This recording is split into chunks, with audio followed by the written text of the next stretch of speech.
Hey, it's Millie, and welcome to the Generalist World podcast. This is a show where I interview people from the Generalist World community, and we talk things like the future of work, careers, predictions, their hot takes, and really understand what their squealy careers have looked like. So if you're a generalist who feels like they're living in a specialized world, this is the podcast for you. Hey, Darren, we're doing the podcast. This is so exciting. Welcome to the GW pod. How are you going today? Doing well, thank God. It's Friday. Looking forward to the weekend. Long weekend here in Australia. It's Australia Day. Oh, of course. Well, there you go. I hope you have a wonderful long weekend ahead. Darren, for the folks who don't know you, for the folks that haven't met you yet, haven't come across you, how would you describe who you are, what you're all about, and why someone should listen in to the next 30 minutes or so? This is always a challenge when people come and ask you, who are you? What do you do? Why, right? And I think this is a perennial generalist challenge. To introduce myself as the MacGyver or the Beam Me Up Scotty of data and technology projects. It might be a generational thing with both of those characters, but I think a lot of people recognize that either MacGyver or Scotty are the guys that fix stuff. And they seem to know a lot about a lot of things. Awesome. And okay, as someone who knows a lot about a lot, which are, champagne problem to have, I know that you're working on something pretty interesting at the moment. I kind of know at high level. Can you tell us more about that? I can say a little bit more now that there's a little bit more publicity that literally just came out this week. So at Singapore Airport, our company is helping them use an AI platform to optimize the dispatch of tasks for baggage handling with autonomous vehicles. So airports, cool. Travel, cool. Robots and AI, extra cool. Very cool. And so what's your role? I'm a project manager for the software company with the AI optimization tools for task dispatch. Yeah, so we're sending the instructions to tell, Rosie the robot to go over to that gate to get your bags or get the containers with the bags from there to the baggage hall and in reverse for departures. So those autonomous vehicles, or I like to call them robots, need to get instructions as to where to go and what tasks to do and when. Given that the airport is super dynamic with early landings, late departures, and all that is the chaos of an airport, which generally customers don't get to see. But yeah, it's controlled chaos. It's pretty fun. And the AI tools help optimize all of that. Wow. And how does your generalist skill set show up in this work? Yeah, really exciting. I've not worked in the aviation industry before. So there's one, all right? So being able to transfer my knowledge, my experience from other industries, other types of companies, other environments, other operating environments to the aviation sector. I am an aviation geek anyway, so often you'll find me and my son down at the airport plane spotting, and I have traveled a lot. So the AI we use, I guess, predates the mainstream use of generative AI. So we're not using generative AI. It's an optimization engine. So whilst I'm not a software developer or an all-in AI consultant, we are using an AI solution, and that entails understanding of our solution and how we build that. So I do work with our software development team.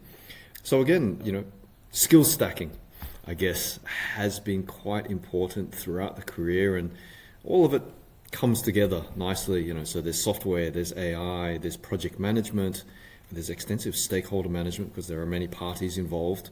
In a project like this, there's hardware, there's software, there's processes. I'm still doing a little bit of data management as well, which I've done before, ensuring that all parties are speaking the same language, exchanging the same data. Yeah, so it pulls together a lot. I'm curious, do you have any tips for people who might be in the position where they need to get teams and people speaking the same language, but perhaps they're struggling with it? Do you have any specific tips to help them think about that? So there's two things that I typically do in any organization that I've joined.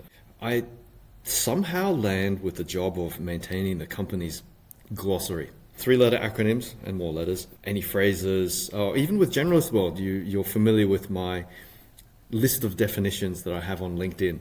Just trying to understand, how are all the different ways that generalists are described. There are so many acronyms in the aviation industry. Looking at the ETA simply of when is a estimated time of arrival of a flight, and then the IATA, which you may have seen their little acronym on your plane ticket, and the acronyms for the names of airports. That's what we see as frequent flyers. But all the stuff under the hood, there's a lot of jargon, as in any industry, and my learning process is to go through what we have, and anything that I hear goes in the dictionary or the glossary, and I share that quite broadly across our organization. And then the other piece is I'm very visual, whether it's Canva or Google Slides or PowerPoints, Miro boards, Notion, wherever it might be. I do like to put things in pictures, and I do like taking photos. So when I was last out on site at Singapore Airport, I was taking pictures like crazy. So I've got a nice library, and I can actually put the whole process in pictures. Some people like to write, some people like to do flow charts, some people like to tell stories and listen to audio. For me, it's visual, and that helps break down the language barrier. Because we have team members all across the globe, from Canada out to Kazakhstan and pretty much everywhere in between. Lots of accents, different points of view, technical people, non-technical people, so on and so forth. So pictures have been very, very useful. That makes a lot of sense. I'm also a very visual person, so that really resonates. On the topic of AI, are there ways that you are using it at work? Obviously you're using it at work, but personally, maybe in your workflows, or how are you integrating it in your kind of everyday work? I am using it a little. I do use it as a bit of a so-called co-pilot, not specifically that brand of AI, but being in the aviation industry, just someone sitting beside you checking, so chatting with an AI, and I'll use a variety of them depending on what each of them is kind of good at. Yeah, an extended search engine in a sense, which I think a lot of people are familiar with. You can actually frame much more complex questions in words than a simple Google search might give you. So that's one way to bounce an idea off someone. The other one is the RAG type AIs, where to use some of your content to help train it so that you know that it's based off of your information. So personally, like having it prepare CVs and job application responses as a first draft. I definitely would not recommend letting an AI loose and respond on your behalf, but having it trained on your writing. So making available to the AI all of your content, and then have it write something based off of that. And so you're really using the LLM, the generic, the ChatGPT or the Gemini or whatever it might be, as an understanding machine, so it can understand your query, understand the content you've given it, but having an LLM focus on your content as its training material so that it can produce material like yours. That's a little more on the personal sense, on a day-to-day work. So in software development, we write user stories, you'll have acceptance criteria, and given the niche nature of our product, it's quite different from asking a normal LLM. So, write me a user story on, building a website, an e-commerce website, because there's a gazillion of those. So teaching it or giving it data about our product, the way we've written user stories, and the way we've written matching acceptance criteria, for example, I can then give it, hey, here's another set of user stories. Can you create acceptance criteria for those? The first round was I had some junior and interns work on writing the acceptance criteria to user stories. I've reviewed them, we've tweaked them, our developers have had input. So we've got a nice set. Now we give the LLM half the story, you make the other half. And it's been pretty successful. It's a nice set of first draft, and then our team can update those. So it's very much like training an AI how to recognize pictures. You've got to say, hey, here's a picture of a dog, here's a picture of a cat. This is a dog, this is a cat. Now I only give you the picture, can you tell me which one's a dog, which one's a cat?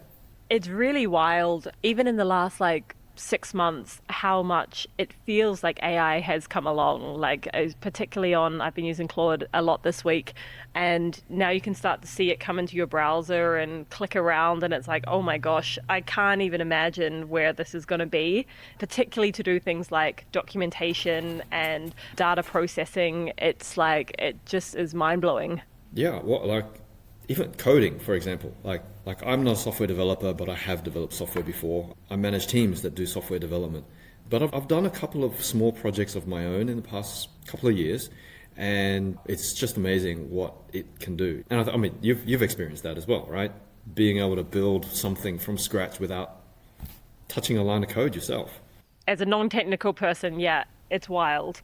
Okay, I'm curious. You were saying that you have basically switched industries, gone from one to the other, and you kind of said it quite flippantly, like quite casually, but that's not an it's not an easy thing to do. And so I'm wondering, when you look back at those switches or the back at those transitions into different industries, would you have one or two pieces of advice for folks who are also thinking about switching industry? What worked really well for you? I think it's adjacency. So I am still working with critical infrastructure, which I've done. I can draw a red thread across my career that has somehow touched critical infrastructure, whether it's been emergency services or government services, public infrastructure, local government, defense, whatever it might be. So, today, for a nation, an airport is critical infrastructure. And then the other aspect, I've had job titles including, operations director, managing operations of a software company. Here I am working, and I have worked in the software industry for a long time. So yes, there's the software piece, but the operations. How does the airport operations work? And safety on the ground. How do you make sure that the autonomous vehicles are instructed to move at an appropriate time when it's safe to move? So, I've worked in the mining industry with those big Tonka trucks. Safety is a huge thing in the mining industry, and just having me yell at a junior engineer to say, hey, don't stand in between these two vehicles because there's a crush risk because the robot can't see you. It's all adjacent. Obviously, I've jumped around in my description here, but each of my switches have not been a complete pivot. I would say they're micro pivots. It's a slight change from A to B to C, not directly to Z. I love that. How do you know when it's time to do a micro pivot? I think I just get bored of what I'm working on. I think part of it's also, I think generalists are really good at diving deep in a particular area for a period. They'll get good at that, and in a sense, maybe get bored because it becomes routine. And for me especially, I like the innovation and doing new things. Okay, we've got a few gems coming through. The one is find the red thread or the golden thread through your career. So yours is the critical infrastructure, and that's so cool because I've never heard anyone else say that. That's like burned into my memory that's Darren's thing. The other is this idea of adjacency. So you're not necessarily going from A to Z, from one thing to a completely different thing, but it could be, maybe you're changing the role or you're changing which direction you're going in the company. It doesn't have to be an enormously radical shift to actually do a pivot. I love the idea of a micro pivot. And as you were talking there about, maybe you get bored after a certain amount of time, but interestingly, you did say, but we can go deep, because there's this idea that generalists can't go deep at all, which from my experience is not the case. Like, generalists can go deep. It does seem to be for a certain amount of time. It might just not be, for the span of one's career. And I was like, are we like temporary specialists? Like we temporarily go deep, and then we can be like, okay, for reason X, Y, and Z, I'm going to go and move on to something different. Yeah, I think I have the luxury now that I'm quite a bit older. I can say that, hey, I've spent a number of years working on a particular topic. So I had a startup, my own business in the IoT space, so the Internet of Things. And, this is where you have small, relatively cheap devices connected to the internet that send information back, that control things. And environmental monitoring is a big topic using IoT. So imagine being able to monitor the temperature across an entire forest, not just with one sensor at the main, outside the main gate of a national park, but having those sensors embedded throughout the forest and look at the ecosystem and how it changes as the wind blows from one end of the forest to the other. You've got hardware, you've got software, you've got data, you've got communications, you've got manufacturing of these pieces of equipment. Yeah, so I dived deep into that for a couple of years, or for a few years there. And essentially, an autonomous vehicle is using a lot of IoT technology. What is its speed? What is its GPS location? Has it picked up the container of luggage? What is its camera showing? Is it safe to move forward? So there's a lot of stuff that I picked up as a specialist in IoT that is good to know about, and I can think about what issues might present when we're trying to send one of those vehicles from A to B. So yeah, we are in a sense specialists for a time, but we also bring all of those specializations in one. And I think, particularly my last role as an operations director or as a general manager of a small business, that word general is right there. You have to know about finance, you have to know about HR, you have to know about business development and sales, building a website. And for someone who's earlier on in their career, it's that whole skill stacking thing. I sometimes wonder if it happens in large organizations now. The graduate programs, you rotate a person through the different departments, through different roles, so they get exposure across an organization, across all of the functions. That's how you build leaders. You're a general in an army. They go to the infantry, they go and drive the tanks, they do a little bit of this, and they rotate through the different roles. Take every opportunity, I think. Be curious and see what's out there. 100%. That really resonates with me as well. Has there been, when you look back at your career and you've made these micro pivots and maybe even macro pivots at times, has there been a truism or a philosophy that has kind of followed you through, or something that you've lived by? I remember as a student reading about the types of leaders who are described as the ones that walk the workshop floor. So we have a large supermarket chain here, and one of the CEOs was quite famous that he would go and visit a supermarket, a random one, on his way to work, and pop in. Sometimes he'd be seen pushing trolleys or working the checkout. And I think, being in touch with your business, the front lines across those aspects, really helps you understand the whole chain. You might be working in a large finance organization. You might only be able to have access to a small part of that chain. A bank, a financial institution has insurance products and credit cards and home loans. So, but maybe it's exploring the end-to-end of a home loan product. Yeah, we always talk about being in the customer's shoes, and I think a lot of leaders forget that. They're sitting in their ivory towers, the corner office, or at the cafe. Whatever scale your business is. But I think the key thing for people that I've seen as successful are the ones who have lived it and are quite comfortable to jump back in at the front lines. There was a CEO of a bank here. She started as a teller and worked her way through the organization. That really grabbed me, and I always think about that, when I'm in a software company, when we're looking at product development. How do I do it as a user? What do I go through? And that's been really useful.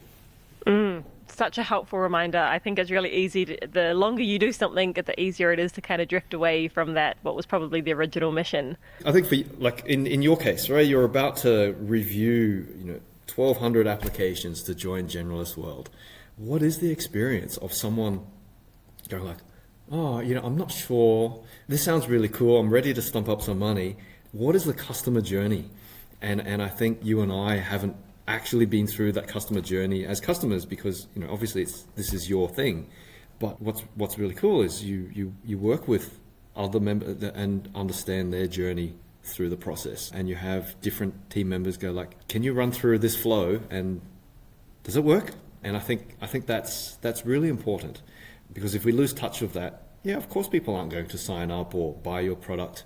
Yeah, I think people always get really surprised when they realize it's me messaging them on LinkedIn. They're like, is this an AI or is this a bot? And I'm like, no, it's really me. And Yeah.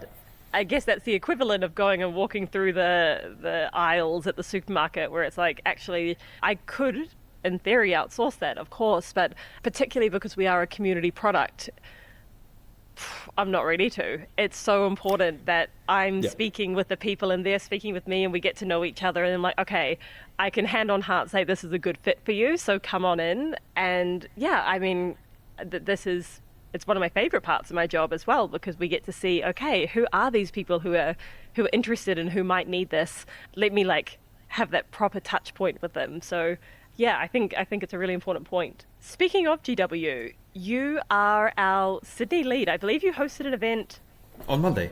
on Monday. I just saw the picture. Can you talk me through your GW experience, and particularly what, if someone might be listening in Sydney, why might they come along to one of your events? So starting at the top, what was my journey? It was chatting with you on the LinkedIn, commentary about generalists. Going back to the point about people are joining the community and it's like, oh wow, it's you. Generalist world was a lot smaller back then, and a lot of us OG members and early adopters, I guess, we got to chat more often. And your ideas, what the community was thinking, and information that was putting out about generalists and how to think, how to put yourself forward in a world of specialists was very useful. It resonated, and the community's just been so supportive and helpful and genuinely curious.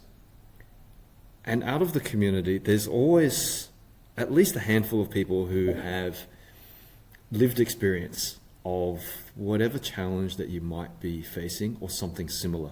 Again, that adjacency thing. I think generalists are able to connect the dots in a way that, oh, I've experienced that kind of thing over here, aviation industry, or it happened in the banking industry, or, in this rock climbing business that we had, this happened and it sounds like that. Every company has a website today. Some of them are big, some of them are small, they're on different platforms. But the common thing is, well, how do we get information out to people, or how do we help them transact, or how do we help them collaborate? The stories are the same, and the people are so genuinely helpful. And with the events, of course I'm biased, but I've run a lot of events over the years, and I've also been to a lot of events.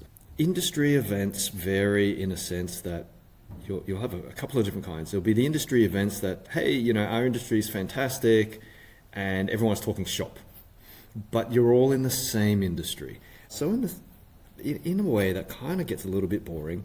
The other thing is, in those industry events, they're only going to make money if vendors are there. I've been a vendor, so I can say this. Yeah, so you're out there trying to sell your stuff. There's a lot of hustle, and so there's a game that you play. If you're on the on the customer side, you're like kind of a little cautious about vendors, and then in the vendor space, you're always cautious about your competitors or what are you trying to angle, and then of course you're there working.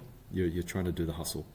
Puts a very different dynamic amongst the attendees. With the generalist world, we're generally all here just to help and to learn and to connect with some interesting people. And I get that feedback at every single event from at least a few people that they really enjoyed not having that pressure, and how genuinely helpful people are, and the number of post-event catch-ups that people organize is really, really nice to hear about. So, every event is like, oh, I caught up with so-and-so after our event and we had coffee or whatever it might have been. And that brings people back. So we've got a lot of regulars, and I think that really shows how valuable the meetups have been.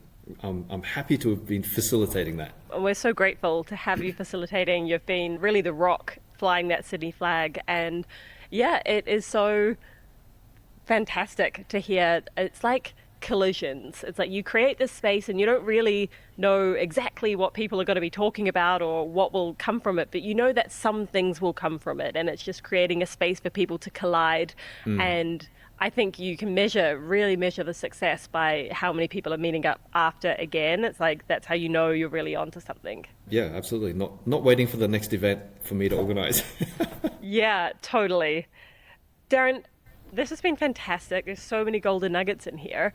Is there anything that I haven't asked you that you wish I had asked you that you would like to talk about while you've got the mic? Now you're putting me on the spot. You ask a generalist, what would you like to talk about? And then it's like, could be any topic, Probably final messages is really, things are not black and white. It's not specialist versus generalist. We talked about specialist generalists or specialists for a time, and there's flavors all the way across the spectrum. And where you lie on that spectrum may change over time as well. So embrace that. Change is inevitable in yourself, but also in the environment. And there's no one right answer, I don't think. I really, really hate those LinkedIn articles and news articles that say, hey, you gotta wake up at 5 o'clock in the morning and be the early bird. I am totally not an early bird.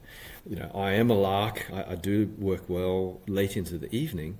There's no one way, and it changes over time. You might have a period where you're getting up early all the time because that's what's required, and you excel at that for a little while. You might find that it's not working and switch it up. Strong message to end on. Darren, thank you so much for joining us on the GW Pod, and thank you so much for hosting our Sydney meetups. If you're listening from Sydney, we're going to link all of Darren's connection details, LinkedIn details, so you can get in touch and go and join one of our meetups. Not limited to Sydney either. I've done Singapore as well. True that. International expansion. Awesome. Thank you. Thanks, Darren.